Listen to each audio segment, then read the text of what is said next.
What is he? What has Hangman done? What's it? What the hell's wrong with him?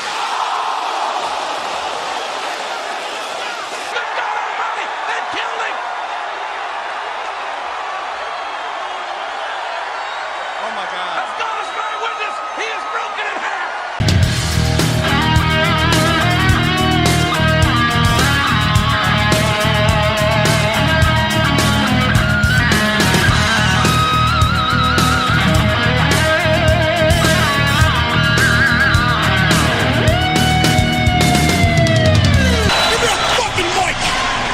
What is going on? Welcome to No Chill Promos. How y'all doing? Hope you're having a blessed Sunday if you're watching this. And before I get into this review for AEW's All Out, I just want to do a quick shout out to all subscribers to the channel and to the followers on Rumble. Still at 123 subs, and slowly but surely the gains will not stop. And that number will keep on going up. But until then, still got plenty of shit, more than enough shit to drop for you guys daily. Alright, starting with this review, so let's get into it.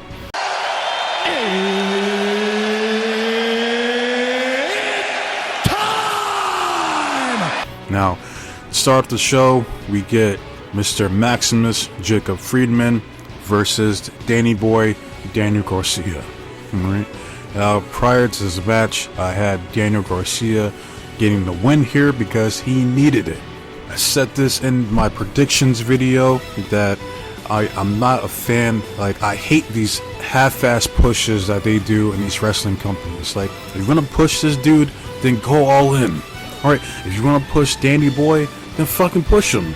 Alright, so this match right here pissed me off. Okay, not a good start to this fucking show. I'm not gonna break down the whole fucking match because one, it went on for too fucking long. All right, but I will mention some of the pivotal points in this fucking match here. All right, but first we see MJF coming out, making his entrance. He got a good pop at the Now Arena out there somewhere near Chicago, I believe. Yeah, but little did we know, we see off to a distance, we see a Daniel Garcia rushing in, and he said it's on sight, and he attacks MJF before he could even finish his entrance. That's the shit I like. That's what I want to see, especially with this feud. I mean, this man fucked you over, like hardcore. So yeah, I expect to see some animosity towards one another, especially from Daniel towards MJF. Alright, so, and I like this look here that he had with like kind of like the headband off to the side tilted. Oh, that's a good look for him. And the only thing Danny Boy needs to really do is just bulk up, alright, and work on the promos. Besides from that, but he needs to bulk up a bit, man. And that's one thing I can respect about Ospreay and like Omega. Both of those guys bulked up when they entered that heavyweight picture. You know what I mean? So that's what Daniel Garcia needs to do. Alright, but getting back to the match, like I said, the match itself was good. I mean, it just went on for a little too fucking long, and I'm gonna point out when this match should have ended, and it was right fucking here when Danny Boy hits that pile driver on MJF, and he hits a nasty pile driver at that. MJF sold the fuck out of it, but guess what? He kicks out at fucking 2, of course, you know. But the finish of the match comes from MJF. He was hiding behind the referee. Rick Knox, is that his fucking name? I always forget this fucking schmuck's name. But he hides behind him, and when the ref wasn't looking like the idiot that he is, MJF hits a low blow onto Danny Boy. He hits a half-ass jackknife pin for the 1-2-3. And now I finally know the name of that fucking pin, thanks to Excalibur, because he's the one that called it jackknife. So I'm assuming that's what this is called. So yeah, MJF goes over. He tries to shake Danny Boy's hand after the match. They shake hands. He tries to go for a low blow, but Daniel Garcia catches it, and he hits a low blow of his own. And then we end the segment with him finally hitting that avalanche pile driver to MJF, who sold the hell out of it. But I'm thinking to myself the whole time, I'm like, really? I mean, this is how you fucking end things between these two? Like, MJF couldn't do the job just one time for Daniel Garcia because he so desperately needs to go over here tonight. Like, come on, man. Like, don't get it twisted. Like, this motherfucker does have an ego on him. You know, they always say like wrestlers like gimmicks and personas are like as a semi-reflection of their own personality, just tenfold. Alright, so deep down inside, MJF is a narcissist. Okay, that motherfucker has a big ass ego on his shoulders, clearly, because he couldn't do the fucking simple ass job and putting over Daniel Garcia here tonight. You know, how much better would it have been if Daniel Garcia wins off that pile driver? He then finishes what he said he was going to do. He picks his ass up and he drops him on his fucking head again off that avalanche pile driver. And then that's it. That would have made Daniel Garcia look like a beast. But no. He does it after the fact, looking like a sore loser. I'm like, what's the booking of this shit was garbage. Alright, the match itself went on for too fucking long. And yeah, fuck this shit. Alright? Like, this is not a good start to this fucking pay-per-view. That's for damn sure. Alright, so moving on. We get the AEW Tag Team Championship match between the Young Bucks versus the Blackpool Combat Club. Now, I can tell you right now, I don't give two fucks about this match at all. I didn't even watch it. I was busy editing my fucking TNA review when this match came on, because I don't care. I already knew that the Young Bucks were not losing the belts here, man. I don't give a damn about Wheeler Yuta. It's a stupid name. And all he is just a good technical wrestler, man, but he lacks charisma, he lacks size, and he sucks on the mic. This dude at best right now is just a fucking glorified enhancement talent. The only one I do like out of this whole fucking match is Claudio, but they're not doing shit with the guy, man, so why should I care? Why should I care about the man if you have no plans to actually push this dude as a single star on AEW, not ROH? You know, I'm glad he got the ROH World Championship at one point, but I'm like, likelihood of him winning the AEW World Championship at this point is somewhere between slim and nil. Like, that's a Killzone reference. If you know, you know. But yeah, I'll get to the finish of this match. Basically, Claudio hits a superplex onto Matt Jackson. Then Yuta tries to go for like a diving body splash, but Matt counters it with the knees raised up, and he goes for an inside cradle. Claudio tries to break up the pin, but Nick prevents it. So 1, 2, 3 off the inside cradle pin. Matt Jackson retains the tag team titles. There you go. So the Young Bucks are still the AEW tag team champions. Shocker. I mean, like, man, do I not give? I don't give two fucks about this match.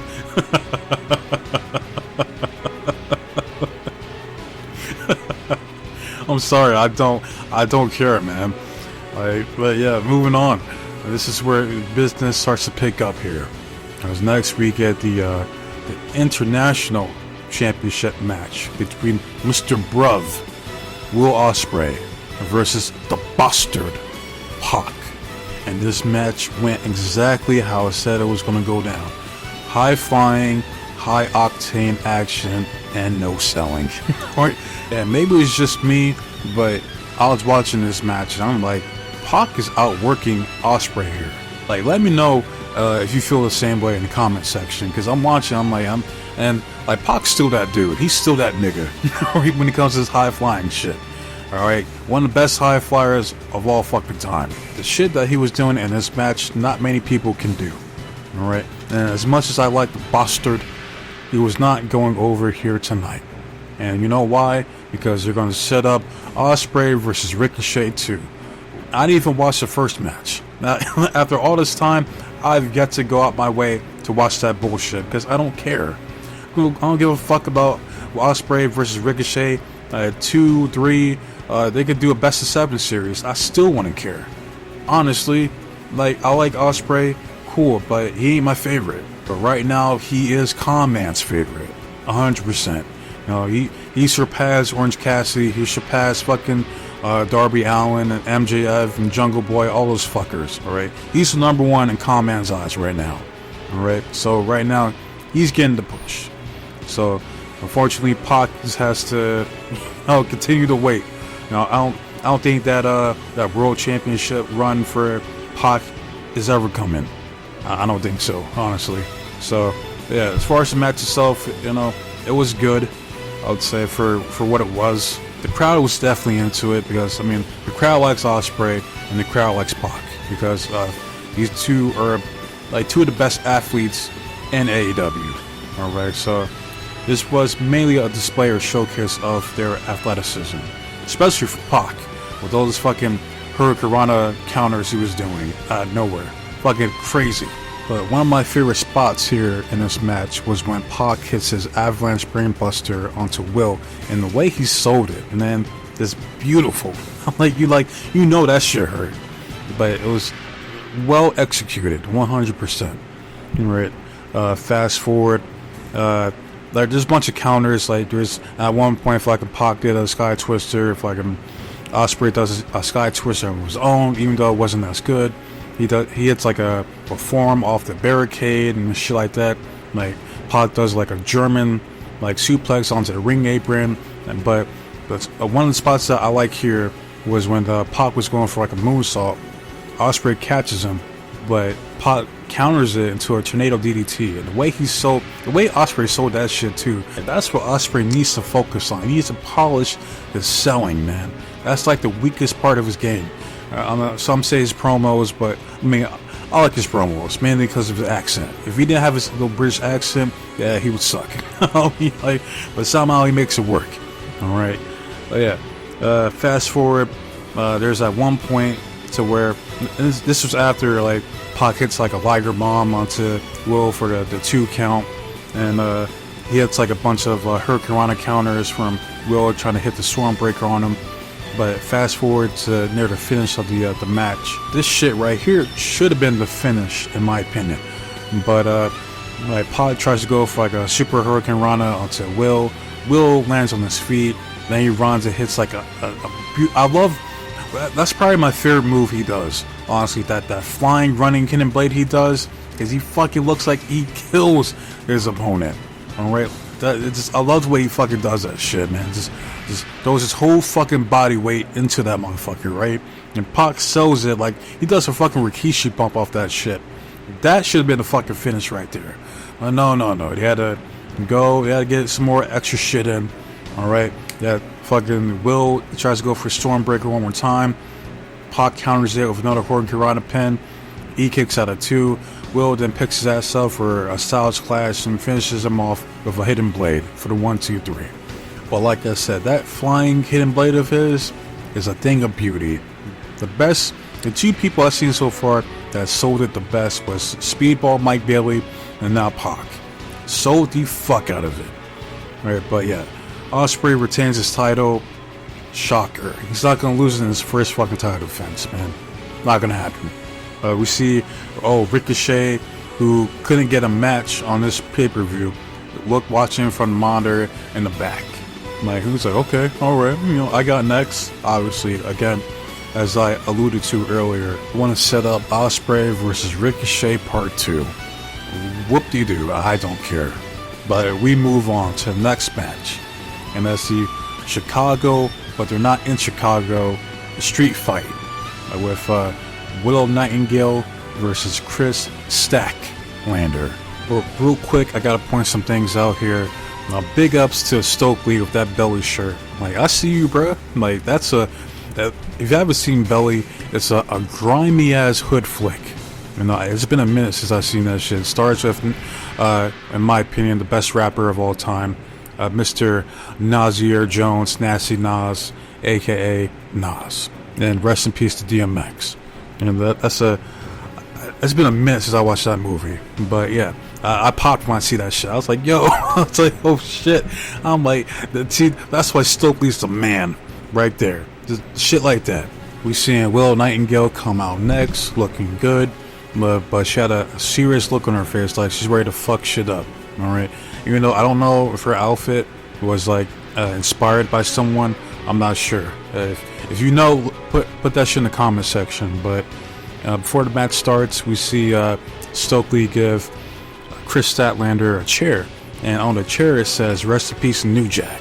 And I popped at that too. I'm like, there you go. You damn right, rest in peace, New Jack. I think New Jack, if you seen this match, he'll be proud. I'll be like he's like, he probably say some shit like, these bitches are crazy. some shit like that. But we get the match, and the match begins with Willow hitting a buckle bomb onto Chris and follows it up with Cannonball. And let me say this, Willow has a better Cannonball than Kevin Owens. 110%. I'm saying that right the fuck now, man. That Cannonball looked brutal. Alright? That's how that shit's supposed to look. But next we see they fight to the outside, and we see Chris Statlander hit a powerbomb of her own to Will onto the Spanish announce table, and the way that table collapsed, like that shit disintegrated. And I feel for the Spanish announcers, man. Like, their tables are never safe. Like, ever. They're always the first table that gets taken out. Fast forward a little bit, we see Willow hitting the bounce onto Chris, and like drew the barricade, killed her. Another good spot. Like, these ladies were going at it. Like, these ladies went from literally 0 to 100 like the entire time. We're gonna fast forward a little bit. Like, we see these two fighting up the rampway, and we see Willow out here on her Nick Gage shit right here. And at one point we see Stokely, he runs away. He's hiding for Willow. He's like, fuck that shit, I'm out. Alright. But Willow takes some glow sticks or some glow tubes and just bashes Statlander on top of the fucking head. Nasty spot.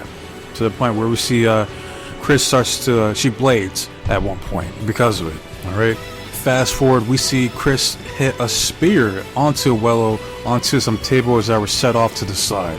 Another sick spot. So yeah, these ladies were going at it the entire time. This shit was nuts. Alright. But we're gonna fast forward again. We see Statlander brings out some thumbtacks. She tries to go for a scissors kick or an axe kick onto Willow, but Willow dodges, and basically I'm laughing because someone's stupid. They were like, damn, Willow got thumbtacks in her coochie.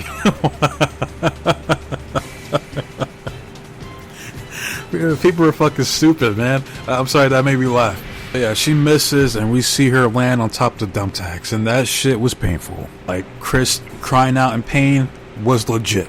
Like, you can't fake that shit. But and fast forward to the finish of the match. Like, later on, like, I think it was Willow, or no, it was Willow that brings in a chain at some point and becomes like a strap match for some fucking reason. But somehow, some way, Statlander was able to wrap around the chain around Willow's neck and face and just torques on that motherfucker, choking her out. It's a great visual, and puts her to sleep for the 1, 2, 3. Alright, so yeah, so right person went over here. This might be a sleeper match of the year. It's this match, and I didn't forget about the Texas Death match between Lila Hirsch and Diamante. Reviewed that pay-per-view here on this channel, and that video got no views. I mean, I might have to go back and check, but I'm pretty sure that shit is still at 0. But yeah, those ladies went at it as well with a crazy match. But yeah, these two ladies here, Willow Nightingale, Chris Statlander, they deserve all the respect in the world. Like, they didn't have to go that crazy here tonight, and he did. So a splendid performance from both these two ladies, and give them a round of applause. But this was very, very entertaining. Alright, but we move on. Next we see Mr. Bruv himself, Will Ospreay, talking to Renee. Basically all he said was, and I can't do an Ospreay accent, I can't. I'm not even gonna try.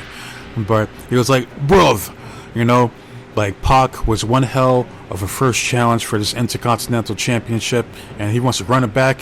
He knows where to find me. But right now, I gotta direct my attention to someone that I see that's been sitting on his ass or sitting on his arse back here, not doing the shit, collecting paychecks. And I hope he's off his ass and actually doing something. I'm talking about you, Ricochet. Yeah, and I hope you're watching this, little bruv. And then Ricochet shows up and he's like, hey, whoa. It's like, hey, you got something to say to me?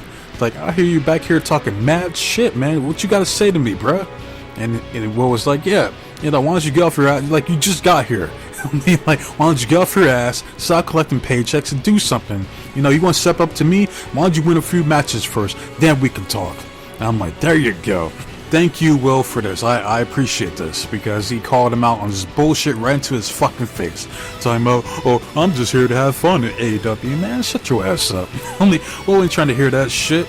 Will is out here trying to prove that he's the best wrestler in the world. And I can respect that. But you got Ricochet out here, like, he just, like Will said, motherfucker literally just got here. And he's already back there chilling. Like, yeah, it ain't nothing, you know, I should be on this pay-per-view, but I'm like, nah, I'm good. Let me just sit back, relax, lay in the cut, rocking my stew like a bum. So, yeah, I appreciate Will calling Ricochet a bum to his face. Thank you for that. I enjoyed this shit right here. But we move on. Next, we get the Fatal 4-Way for the Continental Classic Championship.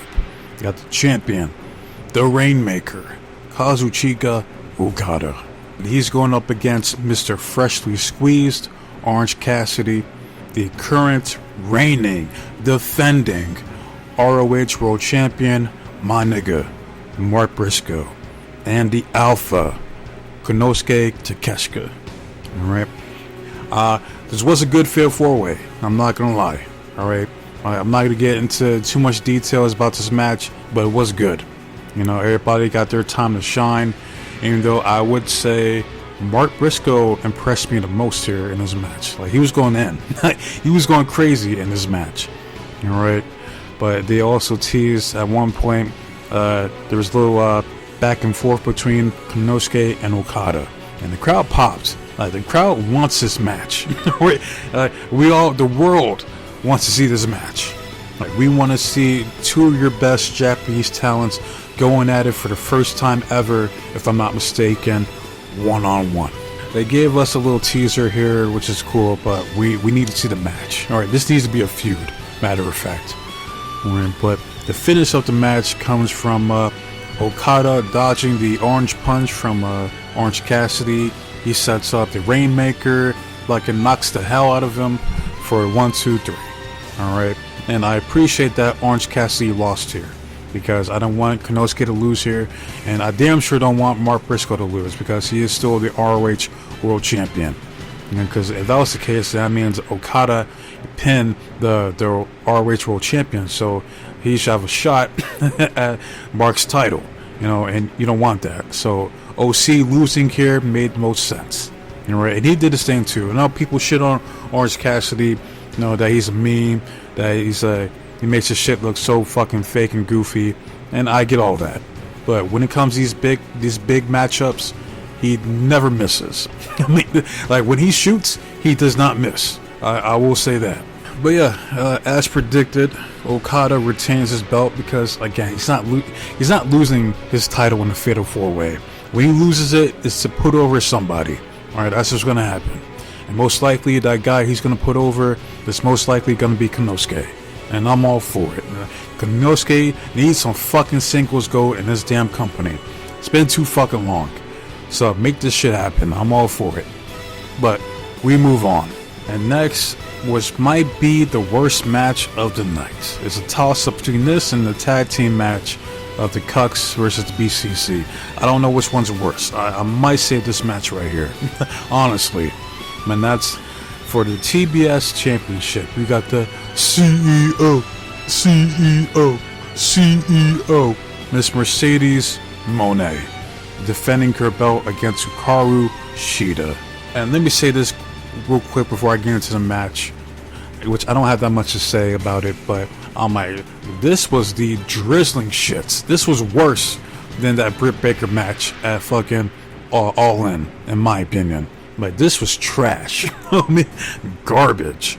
Like, I even went back to rewatch it just to make sure I wasn't bugging. And yeah, I was correct. This shit was still trash.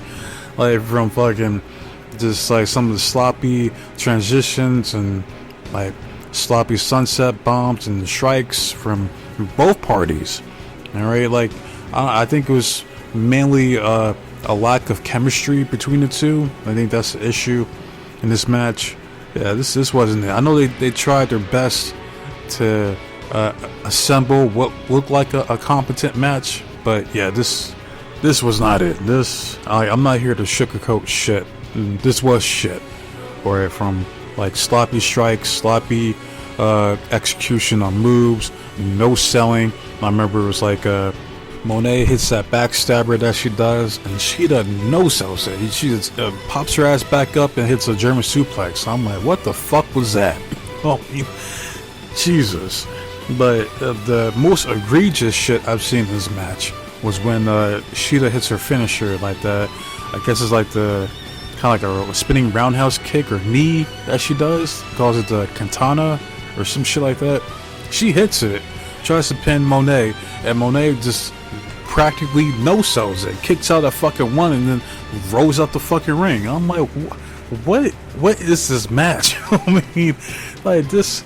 Yeah, like this was easily, again, I'm gonna double down on this shit, reiterate that this was the worst match on this fucking card. 110%. And this was worse than Britt Baker versus Monet at fucking All in my opinion. Like, this was garbage. And the end of match, fucking Monet has to hit a chop block and sets her up for a shitty looking fucking money maker or Monet maker for the 1, 2, 3. Like, yeah, this was garbage. Like, this alone gets a garbage out of 10. That's what the fuck this is. I can't even be in my Bret Hart shit and give it a 4 out of 10. Like, this was not it. I don't know what the fuck this was. A colossal goat fuck of a match. And so yeah, the Mercedes still fucking champion. She was talking shit to Shida, saying like, yeah, like I'm the best in the world. Like it's a privilege to be in the ring with me. Like, you're welcome. I'm like, yeah, whatever. Okay, Monet. And you see the look on Shida's face, and I feel the same way. Like, this match was a complete waste of time. A waste of everyone's time. That's what the fuck this was. Alright. But I will say one thing. I don't want to completely bury Monet here. Alright. And that's as far as her looks. Like, she physically looks better than ever before, in my opinion. Like, she looks way better here in AEW than she did in like WWE or in NXT. Like, she looks good out there. Like, I've seen her at some points. I'm like, okay. I'm like, damn. I mean, like Monet actually looks good, and I'm like, she actually got some cake back there. Like, okay, all right, shit. Yeah, she's single and ready to mingle. That's for damn sure. But as far as her in-ring work, yeah, I think she peaked in NXT, in my opinion. Like, that match that she had with Bayley at that one takeover is probably still her best match, in my opinion. Yeah, just, I don't know, man. Like, this Monet run so far, not good. Not good at all. But she's a dual champion. I'm like, yeah, and the fucking mid-card. 2 mid-card titles. The fuck out of here, man. And yeah, what's the end game for her still being the New Japan Strong Women's Champion, huh? Who's she gonna put over? I'd like to know. Like, she better put somebody over. Someone new that hasn't had that belt over. Well, that's what I like to see. Then we can start talking. As far as this TBS championship, I don't know what the end game is for that either. Who the fuck is she gonna put over, huh? Who the fuck knows? But yeah, this her run so far has been shit. Alright. But her Glazers and defenders will continue to overlook the fact that her run has been shit overall. Alright. And I know I'm not the only one that feels that way. A lot of people do. And I've heard this shit from people who actually like Mercedes Moné. Like, back when she was fucking Sasha Banks. Like, they've been a fan of her from jump, saying this shit. So, I'm just saying, like, I keep it 100 around here. Alright? Like, even my favorite wrestlers, like, they fuck up or they're on some bullshit, I call it out. Man, like, nobody's safe. I mean, like, if you're trash, like, I gotta call it out, man. I gotta keep it a buck around here. That's what I do. Alright? But we move on and to the co-main event. Alright, and that's for the AEW World Championship. You got the Working Dragon, Bryan Danielson, versus the Scapegoat, Jungle Jobber, Jack Perry. And old Jungle Jobber has this elaborate ass entrance just to lose for some fucking reason. I don't know. It's beyond me.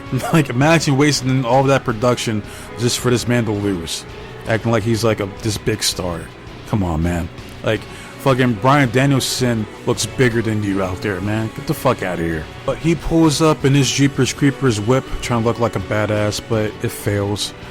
Alright, then we see Bryan Danielson coming out, and I enjoy the crowd singing, "It's the final countdown." Still a great song. I mean, it never gets old.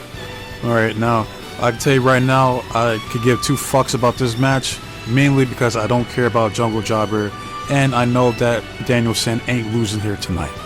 And I know there's at some point where fucking Jungle Jobber does like he kicks in Danielson's head at some point, like steals his move and all that shit, whatever. Fast forward to the finish, Danielson hits the Psycho knee, and I'll say this, Jungle Jobber sells the hell out of it. I'm like, damn. I mean, like, that looked like it killed him.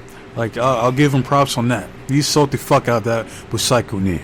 But fast forward, Danielson kicks in Jungle Jobber's fucking head in, as he said he was going to.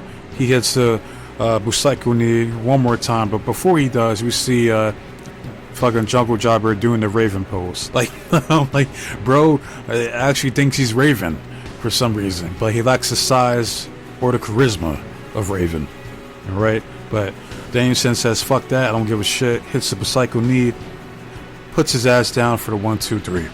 And still, the AEW World Champion, Bryan Danielson. Alright?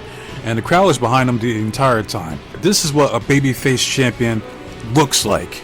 Cody Monet, aka Cody Banks, fucking bum ass.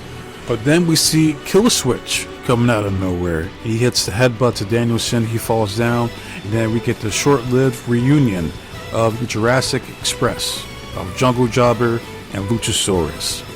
Kind of like a full circle moment, if you will. Alright, then we see the Patriarch coming out to claim what's his. And I told you in the predictions video that I did that the Patriarch will show up when he least expected. Alright, he comes out, you know, he has the whole gang with him. See, call me Nick Wayne, and his mama looking fine as hell. Right, like his mom can get it. Like, sorry, not sorry. Like, your mom's sexy, bruh. I'm just letting you know. But we see the Patriarch of AEW walk down to the ring, and before he could cash in his opportunity, he gets stopped by Jon Moxley. Alright, so, and we see the rest of the BCC show up in support. Christian Cage backs down. He makes a smart decision. Does a tactical retreat for now. But this ain't over. Right? This is not the last time you will see the Patriarch. But they walk away. Alright, and then we see the BCC celebrating with Danielson. And then we see the heel turn of the night, where Claudio hits a European uppercut on Danielson. But Danielson falls down, but he completely no-sells the uppercut. Like, you should see the look of shock and disbelief, but he's not selling the fact that bro just fucking decked him with a fucking European uppercut. So yeah, that was a flop right there. But then we see Moxley come from behind with a plastic bag and suffocates this man, chokes his ass out, puts him to fucking sleep. Alright? And then we see fucking Yuta acting like a bitch, crying. You know what I mean? Like, look at this dude, man. Like, look how pathetic this dude is. He can't get the job done winning the tag team titles with Claudio. He's over there fucking crying. Like, Pac is probably using minimum effort to hold him back. He's just over there, no, please, no, stop. What are you doing, Moxley? Stop it. Like, God, man, I wish, you know what Pac should have done? He should have hit like that fucking flatliner. Like, just take his ass out, man. Like, this dude sucks. Yuta sucks. But yeah, we see Marina Shafir enter at some point. Moxley fucking chokes out, suffocates Danielson. The crowd chants, "This is murder. This is murder," which it is. I mean, he is legit suffocating Danielson. Alright. But yeah, they walk away. They leave Yuta in the ring to crying and what the bitch that he is. And yeah, and then we see Danielson be taken away. They put an oxygen mask, and most likely they're gonna send his ass to the hospital. So yeah, this was way more interesting than the match itself. All right, so we finally see what Moxley stands as far as the BCC. All right, so we'll see how the shit plays out on Dynamite. Real quick, I've been forgetting to mention this, but I've seen people criticize the fact that, like, how the fuck does Marina Shafir, you don't know me,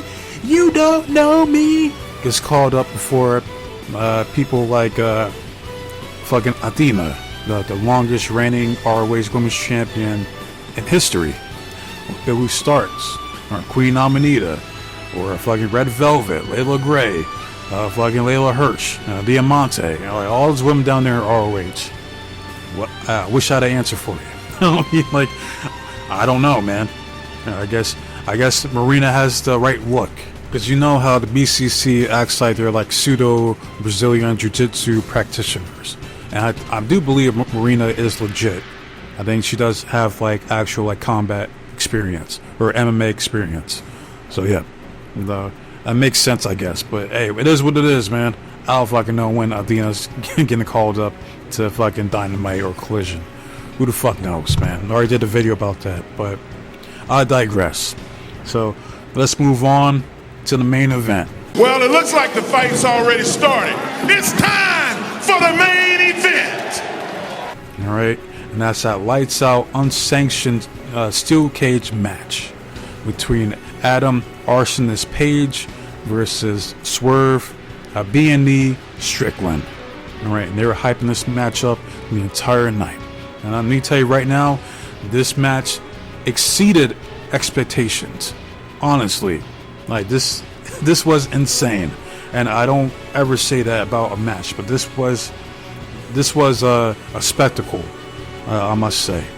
All right, but early on we see like both security teams for Swerve and Adam Page. And real quick, shout out to Calvin Tankman. I seen him. I was like, yo, that's Mr. Heavyweight Hustle right there, man. I still believe, I don't know, I'm behind on DPW, but he's the current, or he should be still the current DPW World Champion. That's him right there. That's Calvin Tankman. I was like, holy shit. Hey, my nigga Calvin. All right, I see you, bruh. There you go. But yeah, we finally get the match. All right, and it's already chaotic. You got Prince Nana trying to toss in as many weapons into the ring as he can before the steel cage comes down. We see Swerve and Adam Page choking each other out.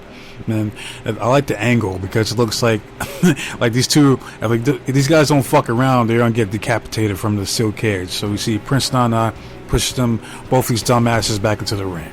Fast forward, we see Adam Page using a staple gun into Swerve's chest. He no-sells it. He then takes out 2 photos of his family, right? He uses a staple gun, and he staples one to Adam's chest and one to the side of Adam's head. Great visuals, like savage shit here, all right? And fast forward, we see both these guys using the steel cage as a weapon. Both these guys are bleeding, you know, because of it.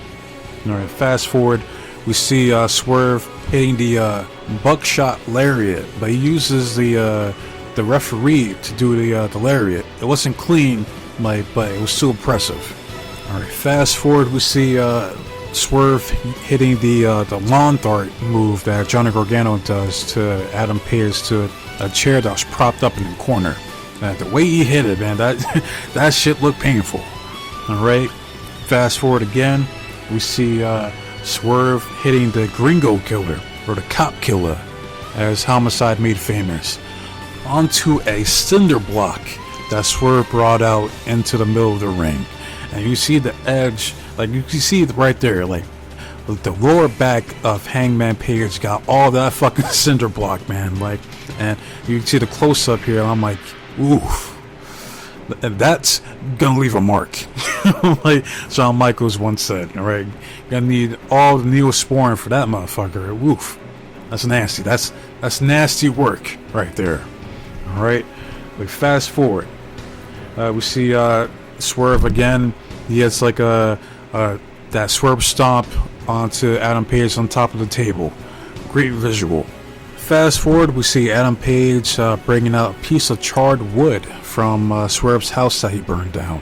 He tries to attack Swerve with it, but Swerve counters and he uses it against Adam Page. Alright, we're going to fast forward now. When you see Adam getting the advantage, he powers up Swerve and hits a power bomb onto the cinder block. And that cinder block no sells. The cinder block is going to the business for himself. He's out here no selling fucking gringo killers and power bombs. But Adam power bombs the shit out of Swerve. And he got all that power bomb on that cinder block. That was right on his fucking lower back, man. I know that shit is gonna leave a mark. Alright. Fast forward, we see Swerve hitting 2 house call kicks to Adam Page. But Adam kicks out at 2. He tries to climb up the steel cage to do the Swerve stomp off the top of the cage. But Adam gets up to stop him. He hits an avalanche powerbomb, followed by the Deadeye that he does for a 2 count. Alright. Then we see later on, we'll fast forward. We see Adam Page using a steel chair against Swerve. And we see Swerve laughing at him. Like, after all the damage that he's inflicted, and you see Swerve still laughing at the man, and Adam's like, "What the fuck do I gotta do to put this son of a bitch down?" All right, so what he does is pretty heinous, if I must say, and pretty sick. But he goes to his bag and he pulls out a syringe, and he sticks the syringe into Swerve Strickland's mouth. All right, I don't know if it had anything in it. It didn't look like it. But the fact that this motherfucker brings out a fucking syringe and uses it in a match is insane. You see that Swerve is in an astronomical amount of pain that he doesn't even know where he is. Alright, then we see Adam Hangman Page grabs a steel chair. Alright, and you got commentary talking about, you got JR, because JR was on commentary for the past 2 matches for Danielson in this match. And he was like, what the hell are we watching here? By God! You know what I mean? But Adam Page hits a fatality onto Swerve with a steel chair to the top of his fucking head. And the sound that shit made, that shit fucking reverberated into the entire now arena. That crowd popped. They're like, oh, as they should have. Because chair shots to the head is like a unicorn these days. You know? And I'm not saying that it needs to be every week, but I like to see it more often than not. Alright, but this chair shot was easily top 5 of all time. Alright, like I got just 3 I could think of real quick was the one that Undertaker hit to Maven at the Royal Rumble 2002, one that JBL hit to Eddie Guerrero in their match at I think it was a Great American Bash, and one that both Hardys hit, but it was mainly Matt. The first one that Matt hit to Brock Lesnar, and it was like some random match in 2002 on, I think it was on Raw. Like those like some of my favorites right there. But this is up there, if not top 5, top 10. Like this was superb, I must say. Like I was like, man, do I miss fucking chair shots, man? I miss that fucking sound, and we got it here tonight, man. And Swerve was done. KO. like or you can cue in all the fighting game KOs ever made. It was done. Right, like this man was not moving. All right, so your winner, the official winner of this feud, is Adam Arsonist Hangman Page. We see Prince Nana checking up on his boy, but again, Swerve, he ain't moving. This man has not moved an inch. All right, he is knocked the fuck out. All right, then we see Adam Page just sitting there, just reflecting on what just transpired between these 2 men. All right, he walks up the ramp and he starts to walk back down, but he's like, nah, he's done. He ain't even moving, man. So it finally sinks in that he finally gets the closure that he's been desperately chasing for the past, over a year now, almost. So yeah, let me say this real quick. Kudos, bravo, a round of a fucking applause for these 2 men. Alright? These 2 went out there and sacrificed their bodies. Alright, like they're gonna be feeling this for years to come. Okay, I tell you that right the fuck now. That this type of match changes a man. All right, these two will never be the same, and they have my utmost gratitude for it. All right, and I will say this right now: these two had the best feud in AEW history, no question. I don't give a fuck about Punk versus MJF. Fuck all that. Their promos delivered, but the matches didn't. This here, their promos delivered and their matches exceeded it. All right, this is it. This is the standard for AEW right here. These two men, like, they went all out. No pun intended. I mean, I'm not kidding. All right, like this was one hell of a match. All right, like this is one of those matches where you like it's over and you're still thinking about like what the fuck did I just witnessed? I mean, like what the fuck was that? That's that match right here. All right. So again, man, I can't give enough praise to both these guys, man. And I know people are gonna criticize the goofy Mark shit and like, oh, all that shit wasn't necessary. You need cinder blocks and syringes and plastic bags and all that. Well, I'm like a lot of shit in professional wrestling is fucking unnecessary. All right, it's entertainment, and at the end of the day, these two fucking entertained, as well as this pay-per-view as a whole, despite some of the garbage that was on it. All right, and I honestly, looking back at it, I found this show to be more entertaining than All In. I mean, to be honest, I mean, let me know how y'all feel. But yeah, I give it an 8 out of 10. I can't give it a 9 because MJF pissed me off. That was bullshit. Alright? Fucking horse shit. Dank horse shit. Alright? Like, that so pisses me off on just thinking about it. Like, he had no fucking business going over tonight. Fuck that. And the two garbage matches between the Young Cogs versus the BCC and Monet versus Shida. So yeah. And like the main event, the Chicago Street Fight, the Fatal 4-Way, and even fucking Pac versus Ospreay. Those matches delivered. All right, especially the main event. Now, the main event and the Chicago Street Fight, like that, those matches were fucking crazy. All right, so yeah, I enjoyed All Out, man. This was a good pay-per-view. All right, I don't know if it's pay-per-view of the year. I don't know just yet, but it's definitely a contender for sure. But yeah, that's all I gotta say about this shit, man. So if you watch All Out, let me know how you guys feel, man. What was your favorite match, your favorite moment? Do you think it was awesome? Do you think it was trash, mid? Let me know, man. Put that shit in the comment section. Alright, love it, hate it, comment, subscribe to the channel. It's all the same to me. I just want to see the engagement and the feedback from you guys. That's why I do these videos. Alright, as far as my next video, I'm gonna try to drop the Mr. McMahon video tomorrow before Raw. So yeah, that's probably gonna be my next video. Now I'm trying to catch up on my other videos that I haven't done yet, but I have to see, man. I mean, so much shit I gotta put out there, and there's always more shit coming up. You know what I mean? There's always something going on, man. You know what I mean? So yeah, wasting enough of your guys' time. So with that said, be safe, be blessed, take care of yourself, and trust in God. I'm out of here. Till next time, adios.